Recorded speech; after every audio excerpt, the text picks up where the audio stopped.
Hai semua, kembali lagi bersama saya Trifan Garsyane Eli. Di video kali ini saya akan membahas tentang uji tes sampel independen. Selamat menyaksikan.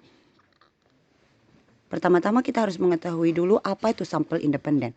Sampel independen merupakan cara menguji beda rata-rata dua kelompok sampel yang tidak berpasangan atau independen. Dites. Dikatakan independen atau tidak berpasangan bila dua kelompok yang satu tidak bergantung dari data kelompok kedua, serta kedua kelompok data berasal dari sampel yang berbeda. Pada uji independen ini, seseorang peneliti ingin menghitung dengan cara biasa memiliki nilai kecepatan menghitung matematis lebih rendah daripada siswa yang diajarkan menghitung dengan sistem SEMPOA. Jadi, hipotesis yang diajukan yaitu pada hipotesis alternatif HA diterima. Nah, HA diterima itu merupakan siswa yang diajarkan menghitung dengan cara biasa memiliki nilai kecepatan menghitung matematis lebih tinggi daripada siswa yang diajarkan menghitung dengan cara sistem SEMPOA. Nah, di uji kali ini menggunakan taraf signifikan 5% atau 0,05.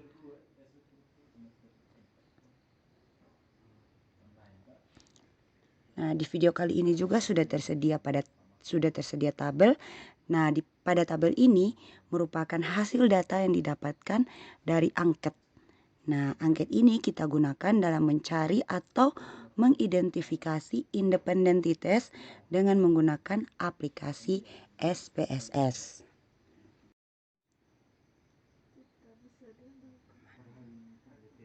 Selanjutnya kita masuk pada Microsoft Excel. Data yang kita sudah dapatkan tadi yang ada di tabel, kita masukkan dalam Microsoft Excel. Tujuannya itu untuk mempermudah kita dalam menghitung atau mengcopy data dari Microsoft Excel ke aplikasi SPSS. Nah, sekarang kita akan mengcopy datanya. Kita tekan Ctrl C dan kita pindahkan ke aplikasi SPSS di bagian Data View. Setelah data-data tersebut tercopy di SPSS, maka akan muncul tampilan seperti ini. Nah, selanjutnya kita masuk pada variable view. Nah, di variable view ini kita akan mengubah nama dari data yang pertama dan data yang kedua. Nah, nama yang untuk data pertama kita beri nama cara biasa. Dan untuk kolom kedua kita beri nama sistem SEMPOA. Setelah itu kita pindah ke selanjutnya kita pindah pada kolom nominal, kita ubah menjadi 0, 0 antara kolom 1 dan kolom 2. Selanjutnya kita pindah pada kolom label.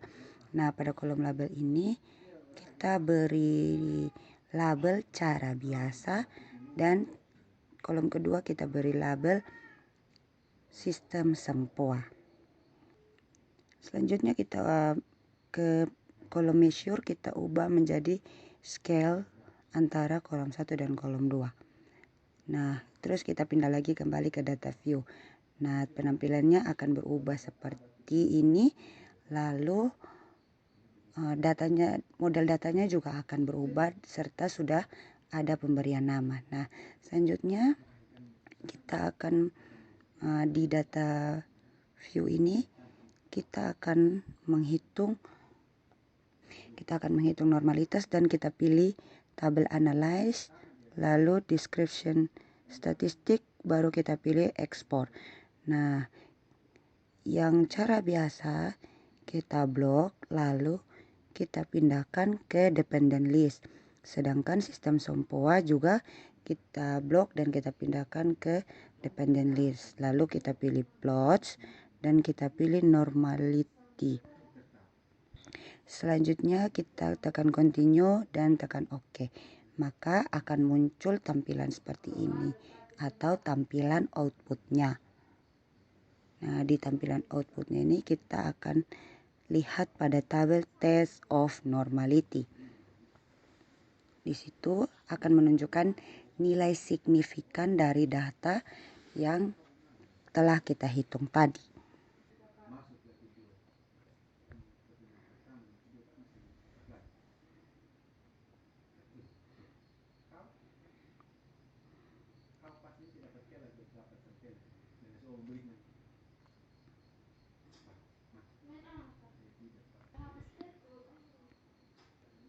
Nah, setelah di copy seperti ini, kita copy lagi data yang dari sistem Sempoa tadi. Kita copy pada kolom ke-11 dari kolom ke-4. Selanjutnya di kolom ketiga kita beri label atau kode 2. Setelah semuanya dipindahkan, kita memilih variabel view. Nah, pada kolom 3 ini kita ubah namanya menjadi kode, sedangkan kolom keempat kita ubah menjadi nilai. Terus di nominalnya kita ubah menjadi 0 seluruhnya. Nah, setelah itu kita pindah pada kolom value-nya. Nah, pada kolom value ini kita memilih pada kolom nomor 3. Nah, akan muncul tampilan seperti ini. Setelah muncul tampilan seperti ini, kita akan di bagian value-nya kita tulis 1 dan bagian labelnya kita tulis secara biasa. Lalu kita add. Nah, terus lanjut lagi dengan value nomor 2, labelnya sistem Sempoa, lalu add. Nah, setelah add kita tekan OK. Setelah di bagian variabel view semuanya oke, kita pindah ke data view. Nah, pada kolom ketiga ini akan berubah bentuknya atau cara penulisannya dan pemberian simbol-simbolnya. Setelah semuanya sudah berubah seperti ini, kita akan menguji homogenitas. Kita pilih analyze, lalu kita pilih compare means, dan kita pilih one way ANOVA. Nah, setelah muncul tampilan ini, kita akan blok bagian kode, kita pindahkan ke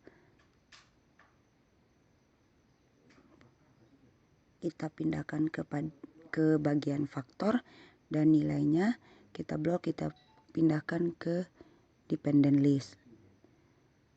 Setelah itu kita pilih option. Setelah pilih option, kita akan memilih homogeneity of variant test. Lalu kita pilih continue dan kita pilih OK. Nah, setelah itu akan muncul tampilan seperti pada gambar ini, menunjukkan nilai one way ANOVA-nya.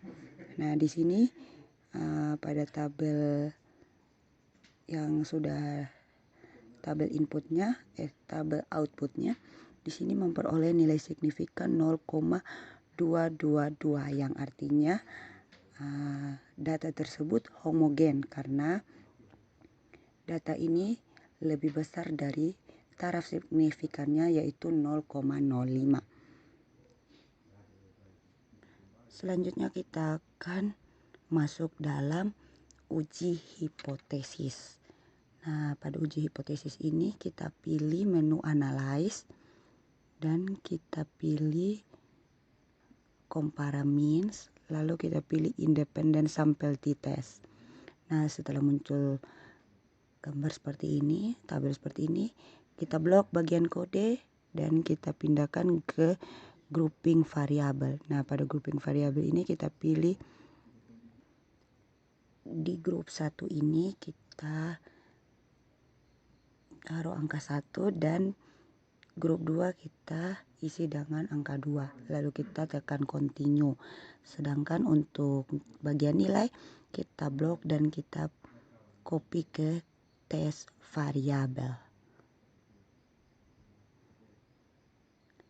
Setelah itu kita tekan Oke. Nah, setelah tekan oke akan muncul tabel seperti ini atau data outputnya.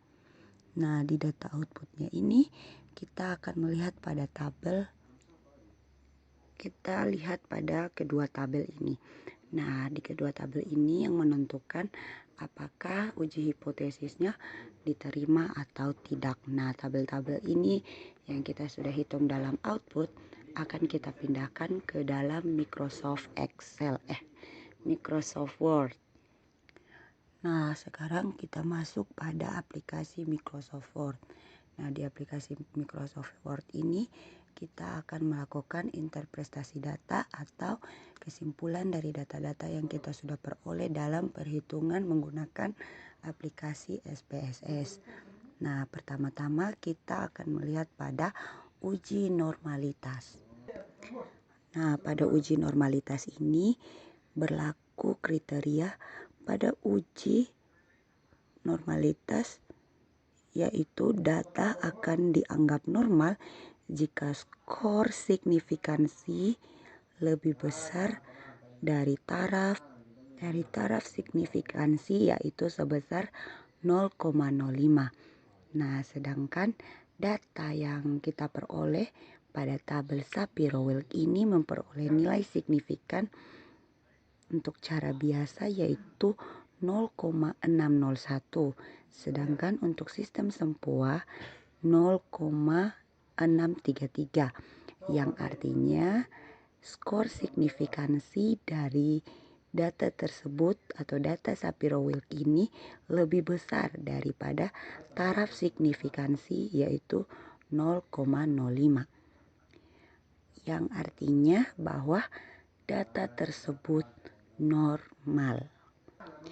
Nah, selanjutnya kita akan masuk pada uji homogenitas, karena pada data atau pada uji normalitas tadi data tersebut sudah normal, maka kita akan lanjutkan ke uji selanjutnya, yaitu uji homogenitas. Nah, di uji homogenitas ini berlaku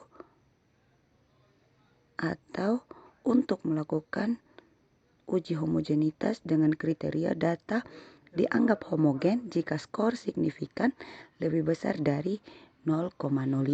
Nah, sedangkan data yang kita peroleh dari perhitungan menggunakan aplikasi SPSS tadi memperoleh nilai signifikan 0,222, yang artinya data dari SPSS ini lebih besar dari taraf signifikansinya 0,05, yang dapat disimpulkan bahwa pada uji homogenitas ini data yang diperoleh bersifat normal atau homogen. Setelah kita melakukan uji hipotesis dan uji normalitas, kita akan masuk pada uji hipotesis. Nah, di uji hipotesis ini kita akan melihat apakah data yang kita peroleh itu diterima atau ditolak. Mengapa kita perlu melakukan uji hipotesis? Disebabkan karena pada uji normalitas dan uji homogenitas tadi datanya normal dan homogen, maka kita bisa melanjutkan pada uji hipotesis. Nah, di sini sudah tersedia dua tabel. Nah, kita bisa melihat dari kedua tabel tersebut bahwa rata-rata dari data yang diperoleh serta perhitungan dari aplikasi SPSS mendapatkan nilai rata-rata dari cara biasa yaitu 4,40, sedangkan untuk rata-rata dari sistem Sempoa itu 7,50, yang artinya bahwa cara Sempoa ini lebih tinggi nilainya dibandingkan dengan cara biasa. Nah, untuk menguji apakah perbedaan itu signifikan atau tidak dapat dilihat pada tabel Independent Sample Test. Berdasarkan hasil pengujian Independent Sample Test pada kolom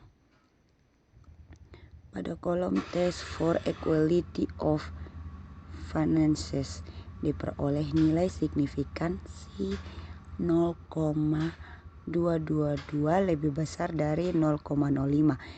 Jadi nilai menghitung cara biasa dan sistem sempoa memiliki varian angka sama. Dengan demikian, untuk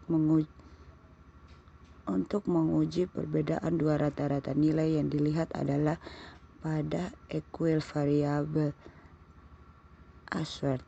Pada kolom t-test for equality of measure pada signifikansi dua Taillet sama dengan 0,006 lebih kecil dari 0,05, sehingga dapat disimpulkan bahwa HA-nya diterima karena menghitung cara sempoa itu nilainya lebih tinggi daripada cara biasa. Nah, kesimpulan interpretasi data ini berdasarkan uji hipotesis yang dilakukan dapat disimpulkan bahwa siswa yang diajarkan menghitung dengan cara biasa memiliki nilai kecepatan menghitung matematis pada mata pelajaran matematika lebih rendah dengan cara yang digunakan menghitung dengan sistem sempoa pada mata pelajaran matematika. Sekian dari cara uji sampel independen. Semoga bermanfaat.